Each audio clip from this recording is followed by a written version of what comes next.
ሰላም እንዴት ናችሁ? ደህና ናችሁ ወይ? አዶናይ እባላለሁ። ሃርት ቱ ሃርት ፋውንዴሽን አምባሳደር። እዚህ ቦታ በመገኘቴ በጣም ደስ ብሎኛል። ትንሽ ወደ ኋላ መለስ ላድርጋችሁና ያለፈው የአሜሪካ ጉዟችን ትንሽ ታሪክ ልንገራችሁ፣ ምን ያህል ፈተና እንዳሳለፍን ማለት ነው። እንግዲህ 100 ልጆች ለማሳከም ወደ አሜሪካ ጉዞ ጀመርን።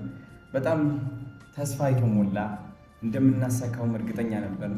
እኔም እንደ አንድ አዶናይ ከዚህ በፊት አድርጌው የማላቅ ነገር ነበረና አሳካው ይሆን ባይሳካስ፣ ሰው ባያግዝስ የሚል ትልቅ ፍርሃት ነበረኝ። ግን ደግሞ አቶ ብርሃኑ አይኑን ስታዩት ተስፋውን ትመለከታላችሁ። ለብዙ ዓመታት ያሳለፈውን ልፋት፣ ጥንካሬ ተስፋ ይሆናል፣ እምነትን ያሳድርብሃል። ይህ እምነት ይዘን ወደ አሜሪካ ገባን። የመጀመሪያ ቀን የገባን ቀን ማለት ነው ያጋጠመን ትልቅ ፈተና ነበረ። ብዙ ሰዎች በስራችን አልተማመኑም ነበር። ይህ ፈተና ለማለፍ 1 ቀን 2 ቀን የፈጀብን። በዚህ ምክንያትም ብዙ የተንዛዛ ነገር ነበረና ቢሆንም ተስፋ አልቆረጥንም። እውን ለማድረግ ጥርሳችንን ነክሰን ተነሳን። እንደምትመለከቱት 207 ልጆች ከጠበቅነው በላይ ጭብጨባ።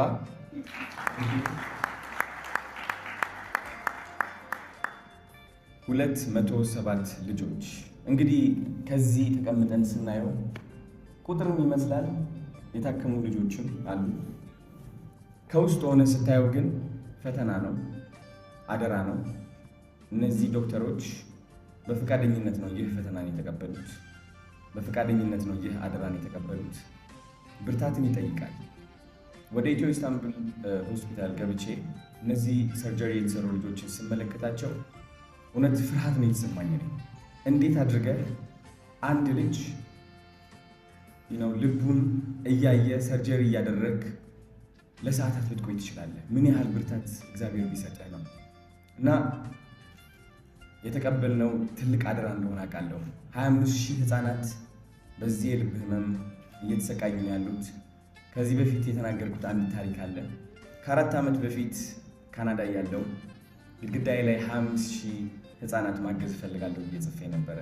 ከአቶ ብርሃኑ ጋር ስንገናኙ የመጀመሪያ ጊዜ ነገረኝ 25,000 ህፃናት ማገዝ እንደሚፈልግ ነው።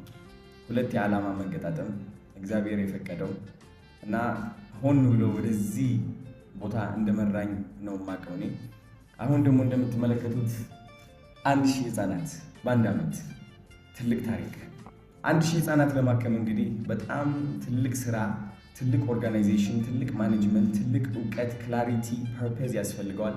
ትልቅ ብርታት ያስፈልገዋል። 1,000 አደራ፣ 1,000 ፈተና የሚቀበል ሰው የለም። ላይፍ ሎንግ ኮሚትመንት ነው ይሄ። እና አቶ ብርሃኑ ላደንቅህ እፈልጋለሁ፣ ላመሰግንህ እፈልጋለሁ ስለሰጠኸኝ።